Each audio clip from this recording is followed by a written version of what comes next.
So Absolutely. I think I want to start off with a conquest, right? I think you guys been on a conquest for the last 5 months, especially you, Sure. bro. And I think men, right, are on a conquest as well in life. So my first thing is this: how does your conquest obviously affect a lot of the people that are following you, Mm. and how does a woman fit into that? Because I know you're in a relationship, and I know what you do is very different than a lot of other men as well, Sure. right? And we don't see that a lot. So Yeah, I mean, that's a great question. So the first thing to like define conquest, it's this idea of we're not out here to conquer the world. We're out here to conquer self, right? And it's this idea of the persistent pursuit of your fullest potential. Let me say it again, the persistent pursuit of your fullest potential. The idea of waking up every single morning and conquering yourself Mm. is so powerful, and it's so challenging because it requires discipline, it requires consistency, and it requires patience. And in life, a lot of people want the results, but they're not willing to conquer their current level or their current situation, their current demons or their current difficulties or their addictions in order to get to the next level. So as I sat as an entrepreneur, I was like, dude, the problem isn't money. Everybody's like, oh, you gotta get rich. No, no, no. You gotta get educated. You gotta conquer your demons. You gotta conquer your problems. You gotta conquer your difficulties. And the reason I came to this conclusion was, we talked about the bull run and I was able to do well, but then I was left with all the problems that money couldn't solve. And those are the problems that are actually real. Mm. And it's a common misconception. You've done really well yourself in crypto, that you end up being in a situation or in a scenario where they tell you that money's going to solve all these things, and when the check actually hits the bank, you feel the same way, and you're left with this void, because it's truly a void, and many people are left confused. And we are right now in the process of conquering ourselves to achieve the fullest potential. And our objective is to inspire people, not with our words, but with our lives. And I think a lot of people do a lot of talking and they don't back it up with their actions. And the conquest is to develop 1 million entrepreneurs around the world to focus on creating, multiplying, and preserving wealth. And by wealth definition, wealth isn't money. Wealth is abundance. Mhm. Right? And the abundance we classified into 4 different pillars: health, right? Mental and physical; wealth, financial; love, relational, businesses, business partners, your intimacy, whatever it may be; and happiness. This idea of being able to wake up and find purpose. And as we kind of develop those 4 quadrants, that is what true wealth means to us. And you saw it as well in the bull run. A lot of people know how to create wealth: drop shipping stores, social media marketing agencies, design agencies. Some people know how to multiply wealth. They see opportunity, but very few people know how to preserve wealth. How do you develop a lifestyle where you're consistently preserving the wins that you've made in life and you're not giving back, right? You go to the gym 6 months, you go to the gym 8 months, but then you don't go for a year. You can't build a lifestyle of success if you're always cheating, and if you cheat one day, you're a cheater.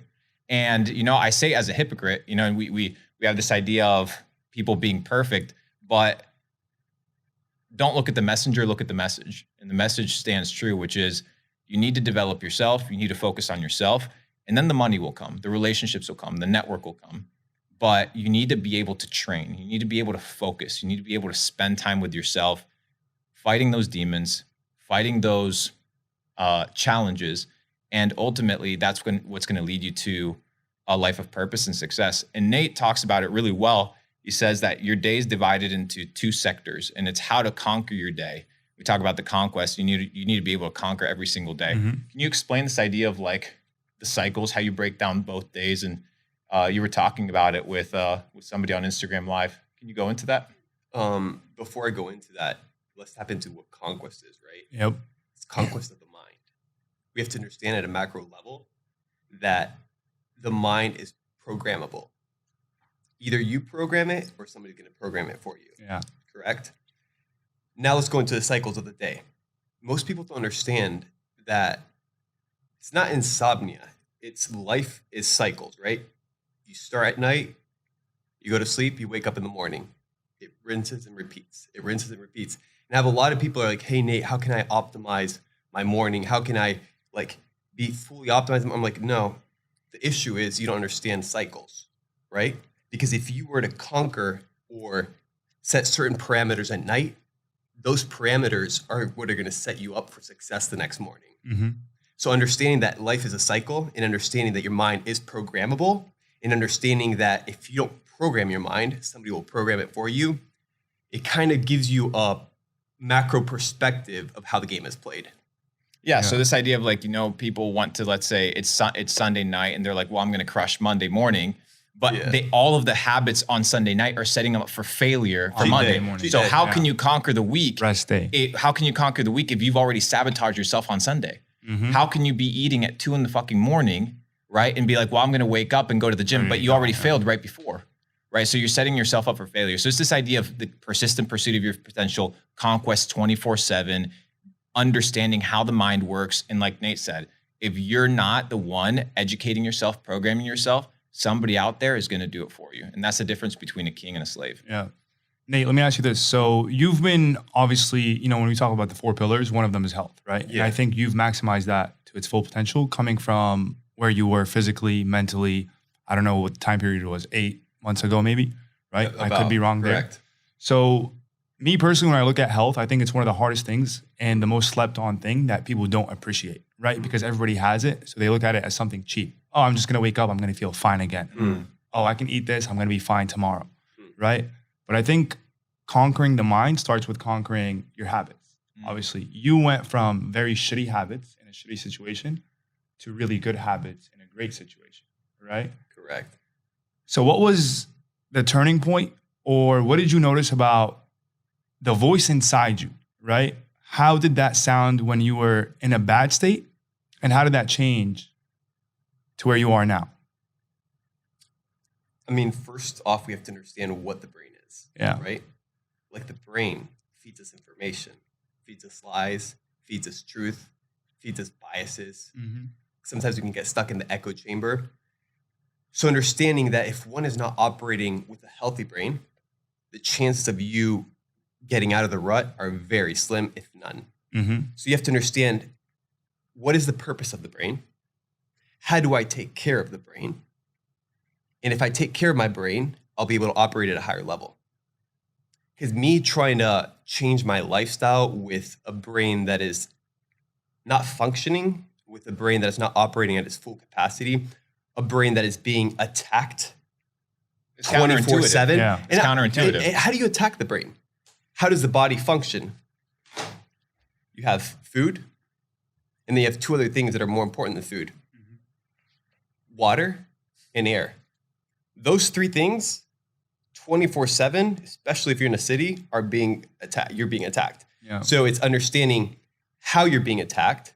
So if somebody's shooting arrows at you, what are you going to do? You're going to stand there and be like, I got this. I'm a G. No, you're going to put up the shield and you're going to move forward.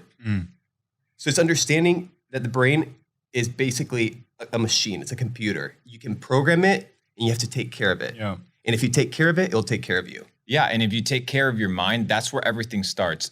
Descartes or Descartes, like the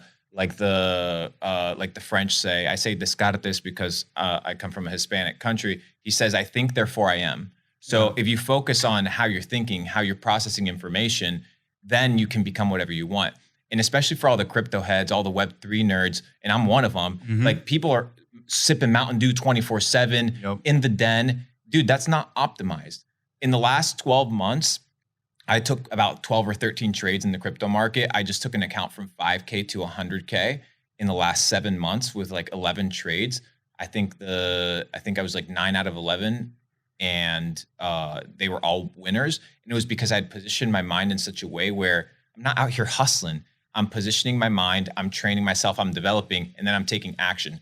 People think that doing equals success or that doing progress. Exactly. And it's super counterintuitive. When you look at rich people, dude, they'll pick up, send two text messages, not do anything, send 3 text messages, do a deal flow here and there. And why are they so far ahead? Because they know something that you don't, that it's not about hard work. It's about how you position your mind, how you think, and how you operate. Why is Jamie Dimon, right, the CEO of JP Morgan, Why is he at the age of 27 doing $100 million deals with Warren Buffett, and there's other 27-year-olds that are working at McDonald's? Like, what is the difference? Yeah. There is a massive difference, and it's right here.